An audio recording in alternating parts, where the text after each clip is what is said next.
성경을 좀 봉독하도록 하겠습니다. 오늘 함께 나누실 하나님의 말씀은 민수기 14장 1절에서 10절입니다. 찾으신 후 저와 여러분이 한 절씩 교독하도록 하겠습니다. 14장 1절에서 10절입니다. 온 회중이 소리를 높여 부르짖으며 백성이 밤새도록 통곡하였더라.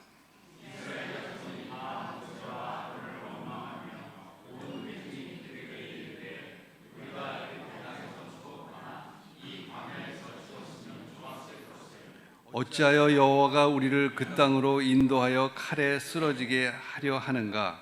우리 처자가 사로잡히리니 애굽으로 돌아가는 것이 낫지 아니하랴.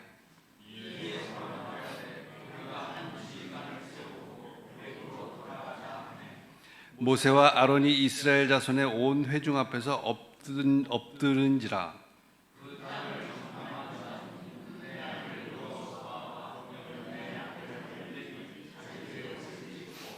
이스라엘 자손의 온 회중에게 말하여 이르되 우리가 두루다니며 정탐한 땅은 심히 아름다운 땅이라.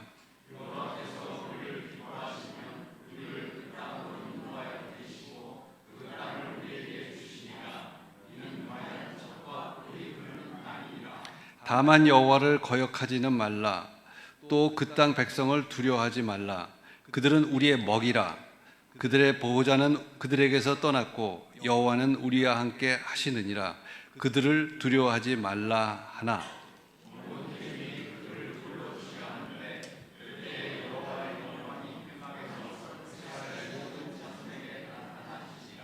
김건주 목사님께서 거짓 거인들의 세상 역사하시는 하나님이라는 제목으로 말씀 전해 주시겠습니다. 서로에게 인사 좀 하셨으면 좋겠습니다. 봄이 오고 있습니다. 그렇게 인사하실까요?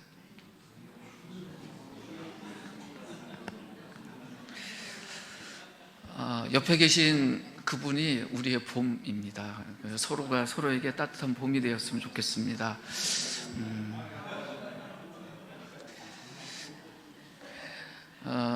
반가운 분들이 오늘 방문하셨잖아요. 교제하면서 윤미연 목사님 보고 다음에 한번 오셔서 예배 때 말씀 좀 전하시죠 했더니 싫으시대요. 오늘 예배 끝나고 좀 설득을 좀 해주셨으면 좋겠습니다. 제가 슬쩍 그랬거든요. 1년에 5주가 있는 그 월들이 있으니 5주째 좀 오시죠 그랬더니 고개를 싹 돌리셨어요. 네. 설교하시는 게 힘드시다고. 네. 그게 솔직한 마음입니다. 하나님의 말씀을 정리해서 함께 나눈다는 게 쉽지 않은 일입니다. 오늘 본문 속에서도 하나님의 말씀을 전하기 위해서 애쓴 선배들의 이야기가 좀 나옵니다. 민수기 안에서 13장과 14장이 민수기 전체 안에서 분기점이 되는 굉장히 중요한 말씀이에요. 사실 오늘 사건을 보려면 13장 후반부부터 쭉 봐야 되는데 너무 길어서 읽기는 14장 1절에서 10절 말씀만 읽었습니다. 이스라엘 백성이 애굽에서 노예 생활하다가 탈출했잖아요. 이제는 자유민이 됐습니다. 그리고는 이제 하나님 약속하신 그 땅에 들어갈 것을 기대하면서 자신들의 역사를 이루어가는 시점에 있어서 오늘 이 본문에 기록되어 있는 이 사건이 엄청난 분기점, 전환점이 됩니다. 좋은 의미의 전환점이면 좋을 텐데 사실은 좀 슬픈 전환점이 되는 이야기입니다. 근데 오늘 본문에 처음 등장하는 사람들이 누구들이냐면 정탐꾼이에요. 모세가 200만원이나 되는 이스라엘 민족을 이끌고 나왔습니다. 적은 숫자가 아닙니다. 현대에도 200만은 작은 숫자가 아닙니다. 혹시 오늘 끝나고 검색을 한번 해보세요. 200만 이하의 국가가 얼마나 많은지. 우리도 5천만이나 되는 사회를 사니까 200만 하면 굉장히 작은 숫자처럼 보이잖아요. 왜냐하면 우리 옆에는 일본이 인구가 2억 가깝고 그 옆에는 15억, 14억 되는 나라들이 있으니 5천만 작게 느껴지잖아요. 작지 않습니다. 혹시 한국어를 사용하는 사람들의 숫자가 얼마나 되는 줄 아세요? 갑자기 조용해지셨어요. 예, 한 8천만 명 된답니다. 일단은 북한에 있는 분들도 있겠지만 해외에 있는 분들까지 해서 작지 않죠. 우리는 큰 숫자에 너무 놀래서 200만 같으면 작게 여겨요. 근데 작지 않습니다. 당시에 가장 큰 제국이 이집트였습니다. 이집트 인구가 추정컨대 450만쯤 됐을 거라고 예상을 해요.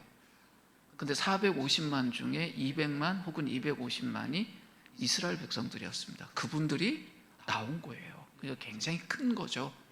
근데 이분들이 그렇게 새로운 역사를 시작하면서 약속의 땅에 들어가기 전에 하나님이 약속하신 그 약속의 땅이 어떤 곳인가 자신들은 잘 모르잖아요. 그래서 정탐꾼을 그곳에 모세가 보냅니다. 그리고 그분들이 그것을 40일 동안이나 열심히 살펴보고 돌아온 다음에 그 정탐의 내용을 보고한 내용이 민수기 13장과 14장의 내용으로 나오는 이야기예요. 모세가 잘했나요? 못했나요? 정말 잘했습니다. 두 가지 의미에서 잘했습니다. 일단 그 땅에 들어가면 그 땅에 있는 사람들하고 정복 전쟁을 벌여야 하니까 군사적으로도 정탐하는 건 필요했습니다. 또 한 가지 있었습니다. 그 땅에 들어가면 그 약속의 땅을 필요에 따라서 분배해야 되잖아요. 그럼 분배하기 위해서도 그 땅의 정보를 알 필요가 있었어요. 그래서 정탐꾼을 보냈습니다. 그들이 이제 40일 동안 정탐하고 난 뒤에 돌아와서 보고한 내용이 오늘 읽지는 않았지만 민수기 13장 제일 마지막 부분에 나와요. 그게 27절에서 29절 말씀인데 저희들 같이 한번 읽겠습니다. 시작. 모세에게 말하여 이르되 당신이 우리를 보낸 땅에 간즉 과연 그 땅에 젖과 꿀이 흐르는데 이것은 그 땅의 과일이니이다. 그러나 그 땅 거주민은 강하고 성읍은 견고하고 심이 클 뿐 아니라 거기서 아낙 자손을 보았으며 아멜렉인은 남방 땅에 거주하고 헷인과 여부스인과 아모리인은 산지에 거주하고 가나안인은 해변과 요단가에 거주하더이다. 이 계속 이거 띄워놓으세요. 이분들이 보고를 꼼꼼하게 해요. 근데 보고의 내용이 좀 이중적이에요. 긍정적인 이야기부터 합니다. 그 땅은 어떤 땅이래요? 젖과 꿀이 흐른다. 혹시 여러분들 땅에서 젖과 꿀이 흐르는 걸 보신 적 있습니까? 없죠. 그러면 이게 무슨 말일까요? 젖과 꿀이 흐른다고 말할 만큼 그 땅은 어떤 곳이었다? 정말 좋은 곳이었다. 근데 그 말로만 하면 안 믿을 수도 있잖아요. 뭘 하나 가져와요? 그 땅에서 난 소출, 과일을 하나 들고 왔어요.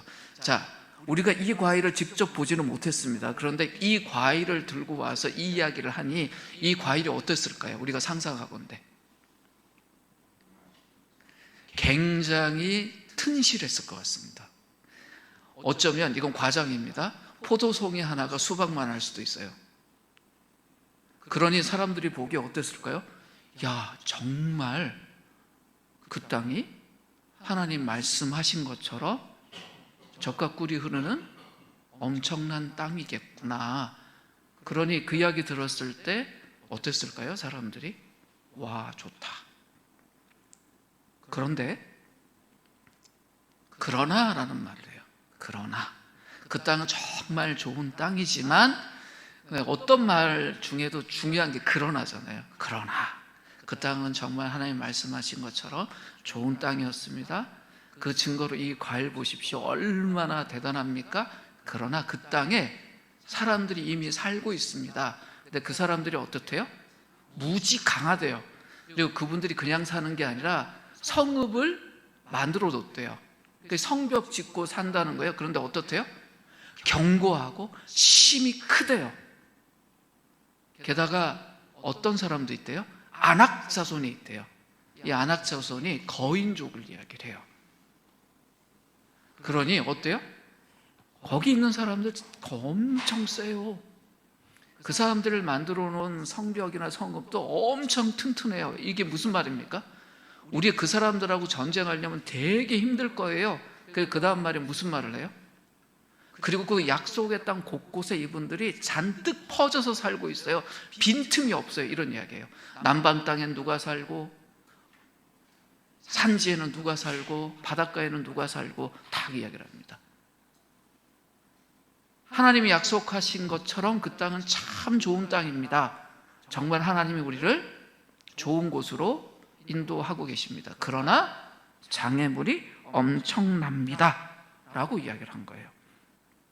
이 말 들었을 때 어떻게 반응했어야 될까요? 네, 이스라엘 백성들의 1차적인 반응은 부정적이었습니다. 그 부정적인 반응이 어떠했냐면 크게 낙담하는 것이었어요. 오늘 읽었던 본문에서 이스라엘 백성들이 어떻게 반응했나요? 우리 죽게 됐다. 아니, 이집트에서 그냥 죽게 내비두시지 굳이 왜 우리를 꺼내셨대?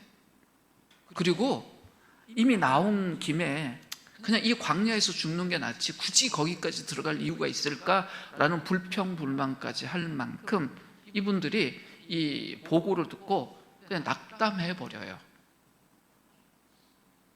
그곳이 나쁜 땅이어서가 아니라 그곳에 무엇이 있어서요? 이스라엘 백성이 정착하는 데 있어서 심각한 방해 요소, 장애물들이 있어서 그렇습니다. 그런 부정적인 보고 안에 다른 이야기하는 사람들이 둘이 있습니다. 이게 갈렙과 여호수아예요. 그분들이 한 이야기가 13장 30절에 있습니다.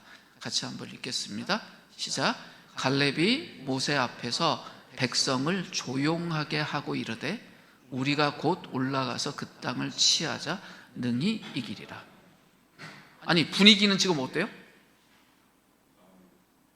다운되고 우리 끝났다라고 이야기하고 다들 해요. 그런데 갈렙이 모세 앞에서 백성을 조용하게 했다는 건 지금 백성들이 어땠다는 겁니까? 난리가 났다라는 거예요. 근데 그분들을 조용하게 하고 한 말이 뭐냐면 바로 올라가서 싸우자, 우리가 그 땅을 취할 수 있다, 능히 이길 수 있다라고 이야기하는 거예요. 갈렙이. 그럼 잘 생각해 보세요. 갈렙이 지금 이 이야기를 왜 할까요? 야, 우리 마음만 세게 먹으면 이길 수 있어요 라고 이분들에게 격려하고 응원하는 이야기일까요? 아닙니다. 요즘 그런 말 있잖아요. 정신승리. 그 호랑이 굴에 잡혀가도 정신만 똑바로 차리면 안 죽는다. 갈렙이 그런 말 하는 걸까요? 아니에요. 그럼 이 본문을 오해하는 거예요. 그러니까 화이팅 하는 구호 외치는 게 아닙니다. 갈렙이 우리에게 하는 말이 우리가 정신만 똑바로 차리면 이길 수 있어요 라는 말이 아니에요.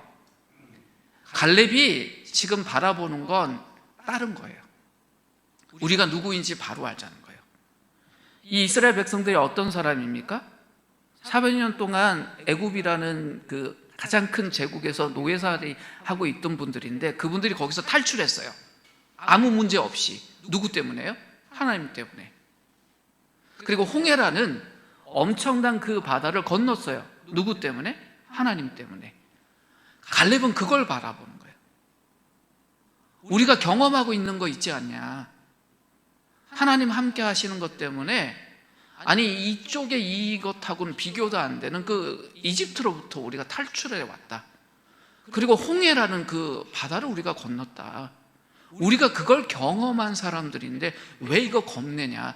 그리고 우리 200만 명이나 되는 사람들이 있고 이 중에 싸울 수 있는 능력을 가진 사람이 60만 명이나 된다. 200만 중에 60만 명이 싸울 수 있는 능력을 갖고 있다는 거예요. 현재 한국의 대한민국의 군인들이 얼마나 되는 줄 아세요? 옛날 기억으로 우리는 맨날 60만 생각해요. 왜냐하면 60만 대군 했잖아요. 지금 30만 정도밖에 안 돼요. 젊은 인구가 줄어서. 그리고 뭐 기계와 어쩌게 해서 한 30에서 40만 사이로 줄었거든요. 그런데도 한국 군대의 세계 랭킹이 몇 위나 되는 줄 아세요? 5위 정도 된대요. 그러니까 우리나라 군사력이 그만큼 센 거예요. 근데 고대의 군사력은 일단은 군대가 많아야 되잖아요. 근데 이스라엘 군대가 지금 얼마나 된다고요? 60만 명. 그럼 작습니까? 그러니까 지금 갈렙은 파이팅 하자는 구호를 외치는 것이 아니라 자기 나름 현실적인 이야기를 하는 거예요. 하나님이 우리를 이렇게 이끌고 계셨다. 또 우리에게 지금 60만 명이란 싸울 수 있는 사람들이 있다. 근데 뭘 걱정하냐? 올라가서 싸우자. 그러면 우리가 그것을 취할 수 있다라고 이야기를 해요. 그랬더니 이 갈렙의 말을 나머지 10명의 정탐꾼이 다시 반박하는 거예요. 왜냐하면 지금 정탐하고 온 이 정탐꾼들이 보고를 하는데 두 가지 보고가 나온 거잖아요. 절대 가서 싸울 수 없다. 그 땅은 좋은 땅이지만 우리 거기 가면 우리 죽는다. 큰일 났다. 아니다. 우리 당장 올라가도 이길 수 있다. 이야기를 하니 갈렙의 이야기가 잘못된 보고다라고 이분들이 반박을 해요. 반박을 하는 내용이 13장 31절에서 33절에 있는데 이 말씀을 우리가 유심히 봐야 됩니다. 왜냐하면 이런 이야기들이 이때만 있는 것이 아니라 역사 속에 계속 반복되고 지금 현재에도 이런 이야기들이 반복되고 있습니다. 같이 한번 읽을까요? 읽겠습니다. 시작. 그와 함께 올라갔던 사람들은 이르되 우리는 능히 올라가서 그 백성을 치지 못하리라.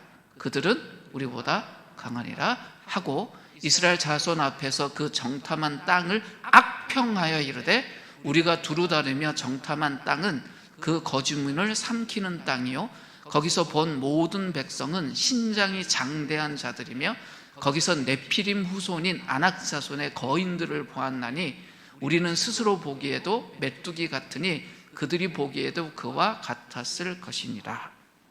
이게 무슨 말이에요? 지금 당장 올라가도 우리 이길 수 있다라고 했더니 한 문장으로 끝내요. 뭐라 그래요? 우리 못 이긴다. 이유가 뭐래요? 그들은 우리보다 강하다. 강한 대상하고 싸우면 이기나요? 지나요? 쉽게 못 이겨요. 그러니까 갈렙이 우리 당장 올라가자. 그럼 우리 이길 수 있다 그랬더니 아니, 그들 우리보다 강해.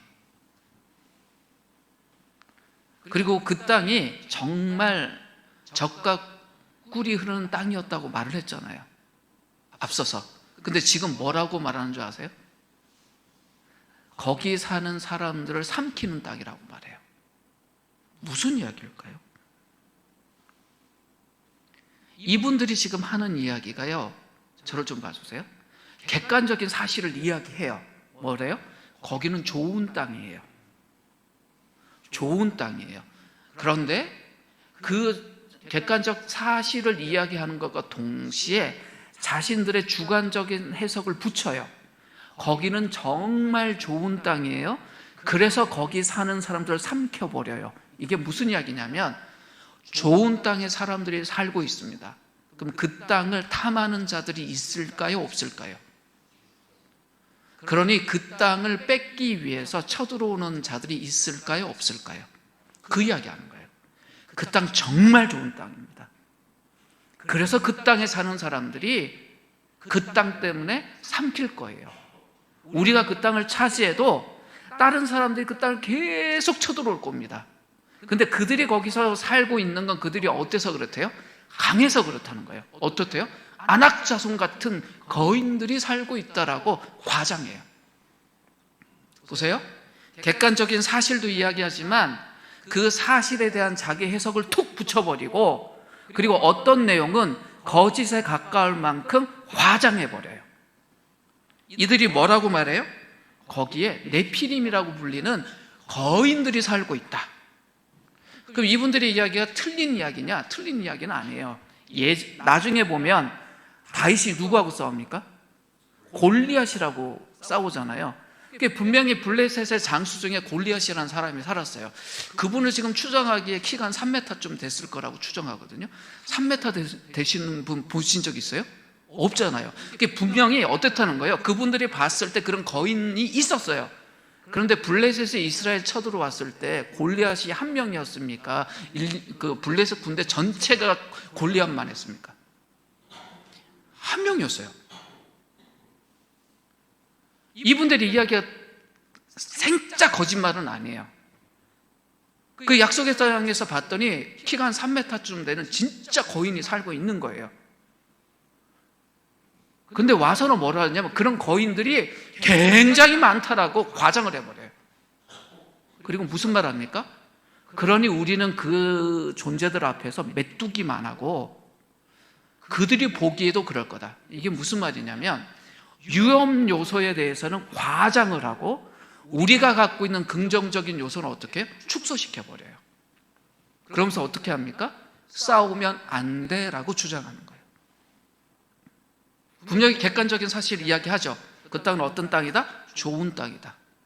좋은 땅이기 때문에 그 땅에 사는 사람들은 삼켜버리게 될 것이다. 우리가 만나는 많은 정보들이 이렇습니다. 시뻘건 거짓말에는 사람들이 잘 안 속아요. 진짜 같은 가짜에 속아요. 요즘 그 해외에서 이렇게 직구하는 게 많아진다고 하잖아요. 근데 그 의사 선생님이 들으면 진짜 걱정하실 요즘 최근의 일이 그 영양제 같은 걸 해외에서 직구하시는 분들이 많대요. 왜냐하면 뭐 이렇게 그 배송비 포함을 해도 그 훨씬 싸다는 거예요. 근데 그게 잘못 영양제 같은 거 사다 보면 문제가 생길 것 같으니까 대형 플랫폼 있잖아요. 쿠팡이니 뭐 네이버니 이런 데서 사시는데 그렇게 검증된 플랫폼에 올라와 있는 영양제 중에도 가짜가 있어서 자칫 잘못 드시고 건강해지는 것이 아니라 몸을 상한 분들이 여럿 있다라는 보고가 우리 사회에 이미 나오고 있습니다. 그게 가짜라고 알고 살까요? 아니에요. 이거 진짜일 거라고 사요. 근데 처음부터 가짜라고, 그러니까 옛날에 보면 그 5일장 같은 데 약장수 분들 계셨잖아요. 이거 하나만 먹어봐요. 그러면 모든 게 다 해결될 거예요. 만병통치약. 우리가 그런 거에 속는 사회가 아닌데요. 해외 직구를 할 정도 되면 저보다 똑똑한 분들 같아요. 전 해외 직구 할 줄 모르거든요.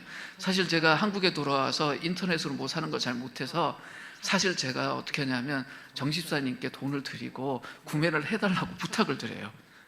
그러니 직접 해외 직구할 수 있는 분들은 굉장히 똑똑한 분들인데 자신들이 똑똑하게 구매한다고 하면서도 어때요? 진짜 같은 가짜에 속아요.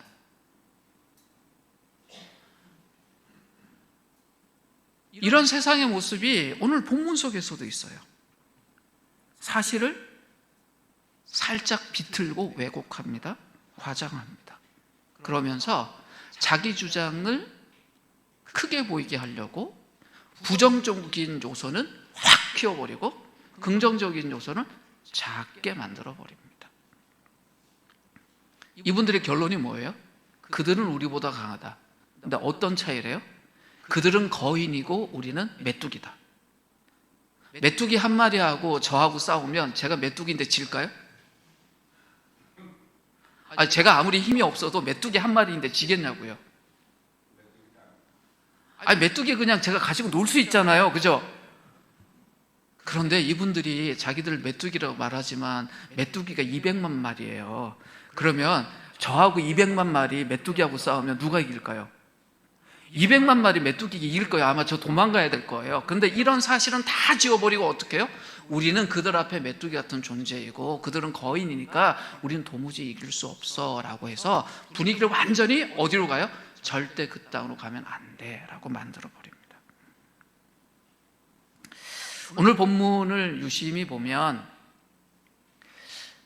신앙적인 눈으로 세상을 바라봐야 된다, 아니면 현실적인 눈으로 세상을 바라봐야 된다, 이 두 가지 이야기를 하냐? 아니에요.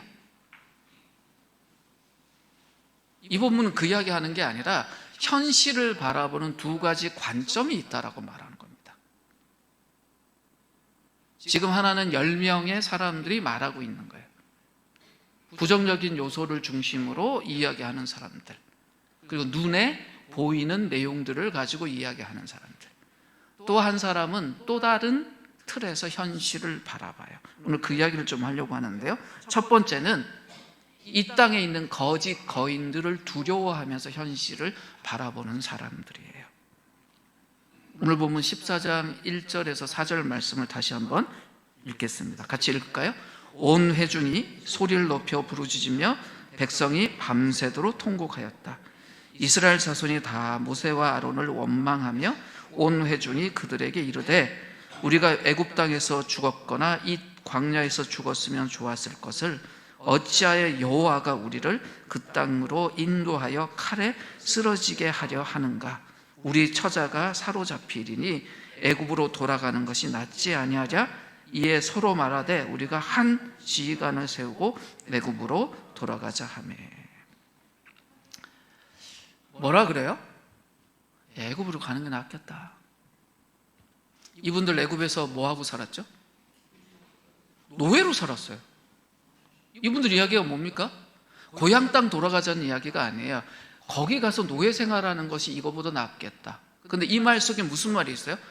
하나님이 굳이 우리에게 꺼내서 왜 거기 가서 칼밥되게 해? 이 말하는 거예요. 우리 처자도 우리도 다 칼에 죽을 것 같아. 그거보다는 노예 생활을 하면서 그냥 채집 막는 게 낫지 않겠어? 이 말하는 거예요. 그러면서 자기들을 꺼내온 지도자들에 대해서 뭐래요? 원망하고 있어요. 우리가 한 지휘관을 세우고 애굽으로 돌아가자. 이게 무슨 말입니까?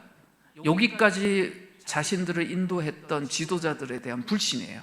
그 사람들 말고 지휘관 한 명 세워서 애굽으로 돌아가자. 왜 그 지긋지긋한 그 노예생활, 400년의 노예생활을 했던 그 애굽으로 돌아가자는 말을 할까요? 왜 그럴까요? 이분들은 우리가 그냥 비판만 하고 비난만 할 것이 아니라 이분들이 왜 그랬냐를 생각해야 돼요. 우리도 자주 하는 일이에요. 지금 우리가 경험하는 현실이 어려우면요, 힘들었던 과거를 회상하는 습관이 있어요. 지금이 너무 어려우면 내 과거가 아주 아름답기만 한 건 아니었지만 그때가 나았을 것 같아 라는 생각을 해요. 우리 안에도 가끔 그런 생각을 해요. 우리 여기에 많은 분들이 다수의 경험이 참 아름다웠던 교회가 막 힘들고 무너지는 걸 경험을 했지만 지금 힘들면 어떤 생각을 해요? 그때가 좋았는데, 근데 그때 그 싸움터 속으로 돌아갈 걸 생각하면 싫은데도 지금 이 현실이 너무 힘들면 어때요? 그래도 그때가 좋았는데 라고 과거에 대해서 이렇게 돌아보는 게 있어요. 지금 이분들이 어떤 거예요? 노예 생활이 좋았다라는 것이 아니라 지금 너무 힘들어요 라는 말을 하는 거예요. 홍해 건너고 다 좋은데 지금 이게 광야에 있는데 그 약속하신 가나안 땅에 들어가면 참 좋겠다는 걸 알겠는데 거기 들어가자고 하자니 지금 너무 두렵고 힘들고 죽을 것 같아요 라고 말을 하는 거예요. 이게 연약한 우리입니다. 200만이나 되는 이 이스라엘 백성들이 지금 어떻다는 거예요? 너무 힘들어요 라는 반응을 하고 있는 거예요. 무엇 때문에요? 10사람의 보고 때문에. 그 땅은 정말 좋은 땅이다, 하나님 말씀하신 게 맞다, 그런데 너무 힘들다. 그럼 우리 어떡하지? 근데 이분들이 경험했던 건 앞으로 갈 미래가 아니라 과거잖아요. 그러니 애굽으로 돌아갈까? 이런 말 하는 겁니다. 세상에 우리를 두렵게 하는 거인들이 있어요. 안악조선같이 골리앗처럼 큰 거인들이 있어요. 근데 우리 주변에 그 거인들만 잔뜩 있다고 생각하면 어떨까요? 앞으로 가기 힘들어요. 오히려 힘들어도 내가 이미 경험했던 곳으로 가고 싶어요. 거기 가면 힘들긴 해도 내가 통과는 해왔지 않아? 글로 가는 게 낫겠어. 뭔가 도전하고 바꾸고 새롭게 하는 것보단 힘들더라도 세상 말로 안전빵 이런 거죠. 이분들이 어때요? 거기 가면 죽지는 않잖아. 하나님 원망하고 불평하고 현실이 불만스러울 때 이럴 수 있습니다. 현실이 두려울 때 우리 속에 터져 나오는 것이 이런 겁니다. 근데 오늘 본문에 또 다른 눈으로 현실을 바라보는 사람들이 있어요. 14장 9절 말씀을 한번 같이 읽겠습니다. 시작. 다만 여러분은 주님을 거역하지만 마십시오. 여러분은 그 땅 백성을 두려워하지 마십시오. 그들은 우리의 밥입니다. 그들의 방어력은 사라졌습니다. 주님께서 우리와 함께 계시니 그들을 두려워하지 마십시오. 이 말씀을 유심히 보십시오. 순서가 그 땅 백성 두려워하지 마십시오로 시작하지 않아요. 뭐로 시작하죠?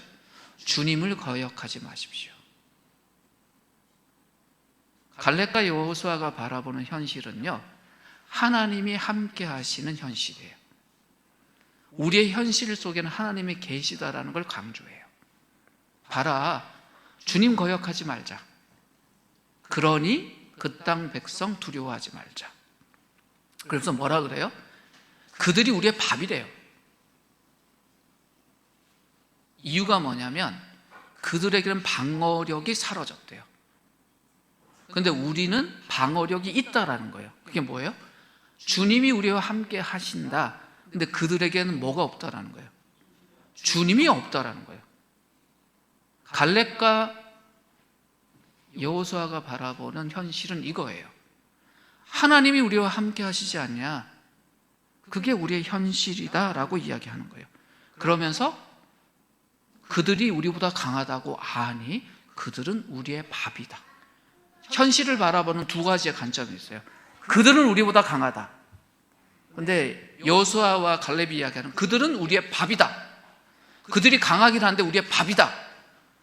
원어로 하면 빵이다인데 그분들의 주식이 빵이라서 그래요. 우리식으로 말하면 이게 뭐냐면 식은 죽 먹기다라는 거예요. 그들 밥이야. 가서 우리 먹으면 돼. 이유가 뭐냐면 하나님이 함께 하시잖아. 이게 현실이라고 강조하는 겁니다. 그러면서 8절 말씀, 9절 앞절에 8절 말씀에서 이런 이야기를 합니다. 같이 읽을까요? 주님께서 우리를 사랑하신다면 그 땅으로 우리를 인도하실 것입니다. 젖과 꿀이 흐르는 그 땅을 우리에게 주실 것입니다. 뭘 강조해요? 주님이 우리를 사랑하신다면.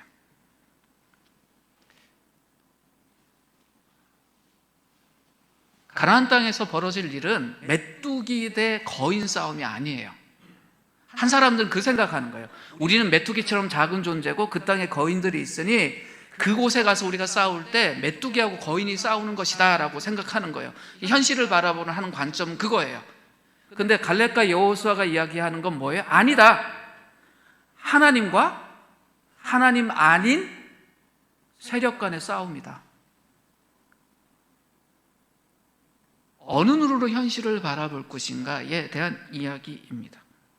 그러니까 이스라엘 백성들에게 있어서는 메뚜기 때 거인의 싸움이 아니라 하나님의 약속을 성취하고 실현하고 경험하는 행진으로서 이것을 바라봐야 된다라고 이야기하는 겁니다.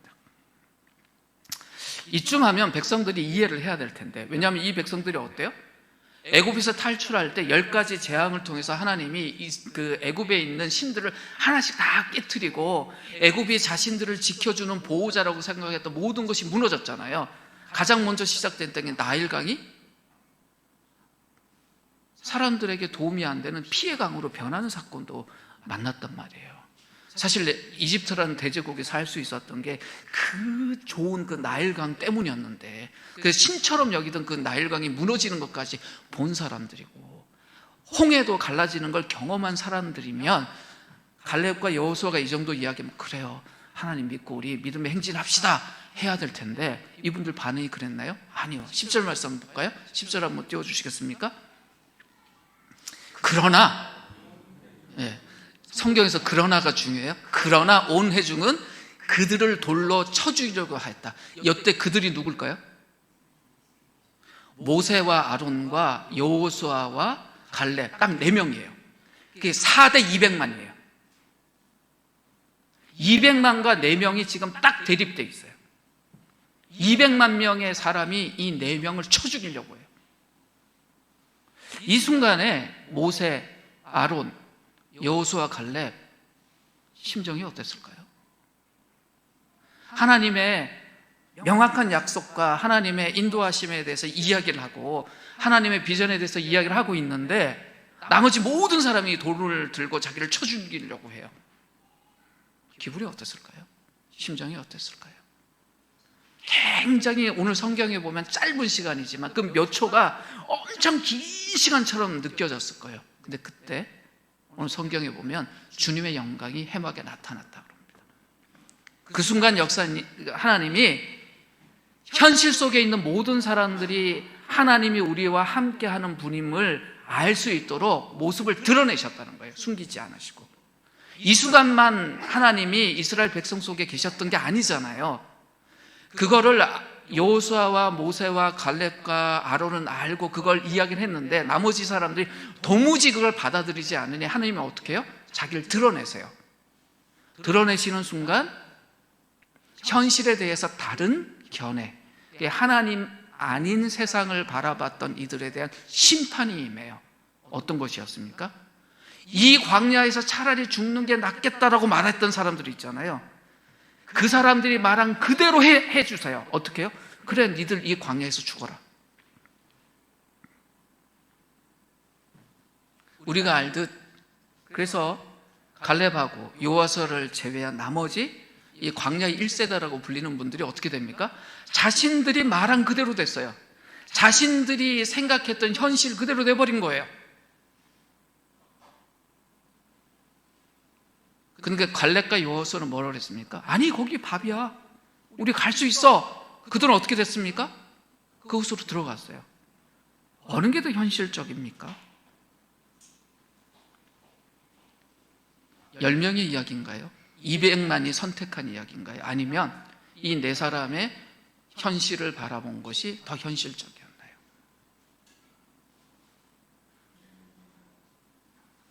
이미 우리는 그건 압니다. 그런데 지금도 이런 이야기들이 반복돼요. 다수의 사람들이 이야기하고 객관적인 이야기를 하는 것처럼 보이면 그것이 더 객관적이고 막 그런 것처럼 쑥 따라가요. 근데 진짜 이야기를 하고 또 하나님의 이야기를 하면 굉장히 믿음은 좋지만 비현실적인 이야기처럼 생각하고 그런 평가들을 하게 되죠. 지금 우리가 바라봐야 될 게 뭘까요? 하나님이에요. 하나님, 우리와 함께 하시는 하나님의 약속, 하나님의 능력, 그걸 신뢰해야 합니다.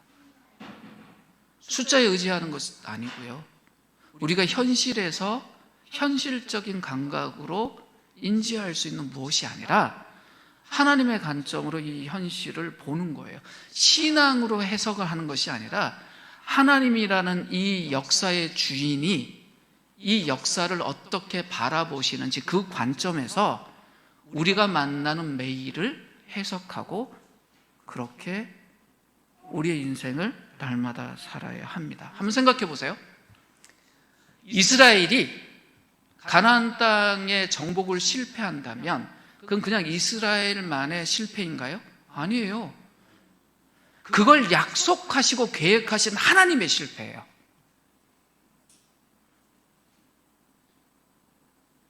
갈렙과 여호수아, 모세와 아론이 이야기하는 건 뭐냐면 하나님이 실패하실 분이냐? 아니지 않냐? 그러면 이 일에 우리가 어떻게 참여해야 되느냐라고 이야기하는 겁니다. 믿음이라는 걸 때로 현실에서 동떨어진 그냥 긍정적인 생각을 품는 것처럼 말하는 분들이 있어요. 그래서 한때 긍정적인 사고방식을 가져야 된다. 뭐든 긍정적으로 바라봐야 된다. 아닙니다. 그건 믿음이 아니에요. 현실은 현실 그대로 바라봐야 되는데 어떤 눈으로 바라봐야 되냐? 세상이 말하는 틀로 현실을 바라보는 것이 아니라 세상의 진짜 주인이신 하나님의 관점으로 현실을 현실 그대로 바라봐야 된다는 거예요. 오늘 본문 속에 두 사람 12명 중에 10명은 세속적인 관점에서 세상을 해석했고 두 사람 갈렙과 여호수아는 하나님의 관점으로 현실을 바라본 거예요. 둘 다 현실의 이야기를 했습니다. 그럼 우리가 이 땅에서 어떻게 매일을 살아야 될까요? 현실을 있는 그대로 바라보되 하나님의 관점으로 지금의 현실을 바라보고 현실을 만나야 됩니다. 현실에 대해서 눈 감는 것이 아니라 현실에 대해서 더 눈을 바짝 뜨고 바라봐야 됩니다. 그게 우리에게 주어지는 핵심입니다. 요즘 한국교회가 이런저런 욕을 참 많이 먹습니다. 어떤 면에서는 과도하게 욕먹는 면이 있어서 마음이 아프기도 하고요. 어떤 면에서는 욕 먹어야 되는 부분을 욕 먹는 것 같아서 그래 조금 더 욕 먹자 이런 생각도 듭니다. 언제부턴가 우리 속에 스물스물 기어 들어온 참 안 좋은 바이러스가 있어요. 어떤 거냐면 마치 나만 아는 어떤 이야기가 있는데 너희들에게만 말해줄게. 뭐 비밀을 아는 사람들이 참 많아서 슬쩍슬쩍 이야기하는. 마지막 슬라이드 한번 띄워주시겠습니까? 두 권의 책을 좀 소개하려고 하는데 이 책은요 절대 기독교 서적이 아닙니다. 굉장히 비판적으로 읽으셔야 됩니다. 근데 이 책이 나온 게 2023년과 24년에 나왔어요. 최근에 나온 책이죠. 이 책이 왜 나왔냐? 역사적으로 저희가 코로나라는 대격변기를 한 3년 보냈잖아요. 근데 그 코로나라는 대격변기를 전 지구적으로 치르면서 전 세계가 한번 큰 병을 앓았습니다. 그게 뭐냐면 가짜 뉴스나 잘못된 정보에 너무 많은 사람들이 넘어갔어요. 대표적인 한 예가 어떤 거냐면 영국에서 이런 일이 있었습니다. 우리로 말하면 핸드폰 기지국 있죠. 기지국이 수백 개가 불탔어요. 이유가 뭐였냐면 그 5G 그 기지국을 통해서 거기 전파를 통해서 코로나 바이러스가 전파된다라고 생각을 해버린 거예요. 사람들이. 생각하면 말도 안 되잖아요. 근데 많은 사람들이 믿고 우리 바이러스 걸리지 않기 위해서 저 기지국 태워버리자 그래버린 거예요. 이 책은 그 거짓의 프레임에 우리가 어떻게 쉽게 넘어가게 되고 어떻게 해서 그런지에 대해서 사회심리학을 전공한 분들이 쓴 책입니다. 하나는 영국 학자가, 한 분은 미국 학자가. 영국과 미국이라는 현대사회에서 굉장히 선진화된 나라 안에서도 벌어진 일들에 대해서 어떻게 해서 그런가를 적어놓은 책인데 번역도 참 잘 되어 있습니다. 다시 말씀드리지만 기독교 서적은 아닙니다. 조심해서 읽어야 됩니다. 그래서 참고할 것이 많습니다. 왜 이 책을 이렇게 권하냐? 최근에 가짜뉴스의 어떤 숙주처럼 혹은 가짜뉴스의 어떤 온상처럼 한국의 교회가 욕을 먹고 있어요. 욕 먹을 만한 면도 있어요. 그런데 우리가 욕 먹는 거로 끝나고 우리가 그냥 우리 형제들의 너희들 그러지 마 이걸로 끝날 것이 아니라 이걸 고치고 새롭게 해야 되잖아요. 그러려면 우리부터 무장할 필요가 있겠다라고 해서 이 책을 좀 권합니다. 오늘 말씀으로 돌아가죠. 갈렙과 여호수아가 다른 10명과 달리 하나님의 관점으로 그 땅을 볼 수 있었던 이유가 뭘까요? 40일이 있었습니다. 40일. 그 12명의 사람을 뽑을 때 가장 뛰어난 사람들을 뽑았습니다. 각 지파에서 대표할 수 있을 만한 사람을 뽑아서 거기 보냈거든요. 근데 10명은 다른 견해를 갖고 2명은 다른 견해를 가져요. 왜 그랬을까요? 여기 핵심이 있습니다.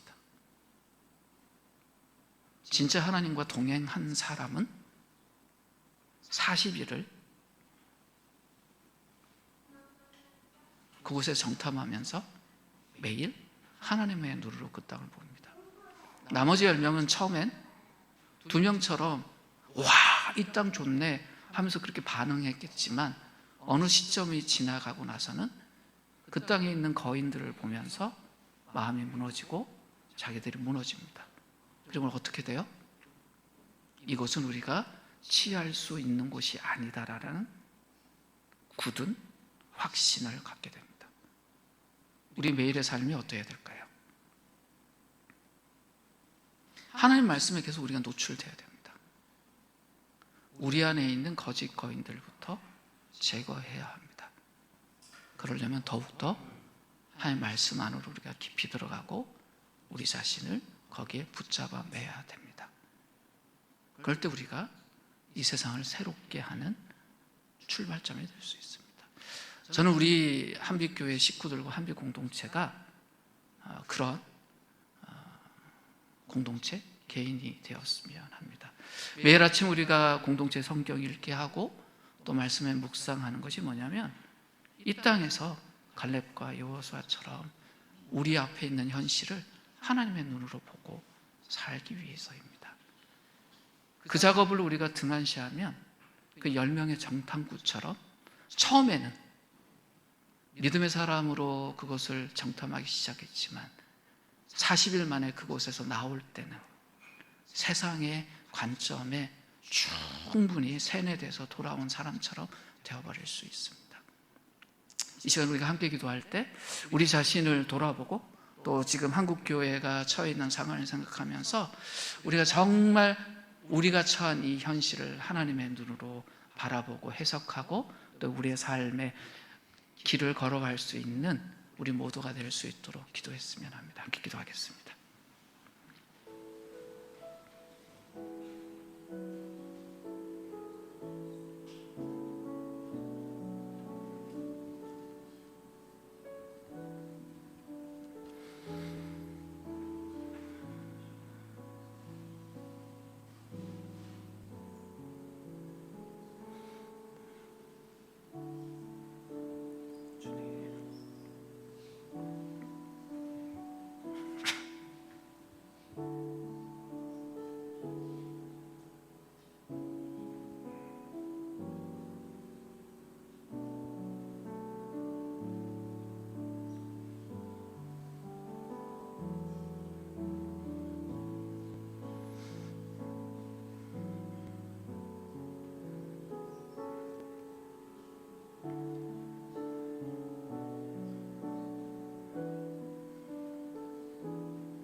하나님, 우리 매일 이 거짓의 세상 안에 있는 거인들을 만납니다. 때로 그 거짓 거인들 앞에서 우리가 메뚜기처럼 작아 보일 때도 있으나 우리와 함께 하시는 하나님을 놓치지 않게 하시고 역사하시는 하나님, 인도하시는 하나님, 우리를 보호하시고 오라 하시는 그 하나님을 우리가 붙잡고 이 땅의 진정한 주인이신 그 하나님의 백성이요, 제자요, 민족으로서 그 아버지의 눈으로, 그 하나님의 눈으로 이 땅을 바라보고 믿음의 길을 걸어가는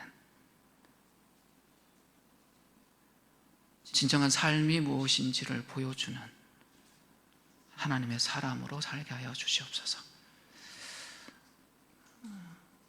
어려운 시절을 통과하고 있는 한국 사회와 한국 교회를 불쌍히 여기시고 주님이 새로운 부흥의 역사를 일으켜 주시며 그 중심에 우리가 있을 수 있도록 주님 함께하여 주시옵소서. 매일 우리에게 말씀하시는 그 하나님 말씀에 우리가 겸손히 우리의 마음과 생각을 내려놓고 듣게 하여 주시옵소서. 예수님의 이름으로 기도드립니다. 아멘.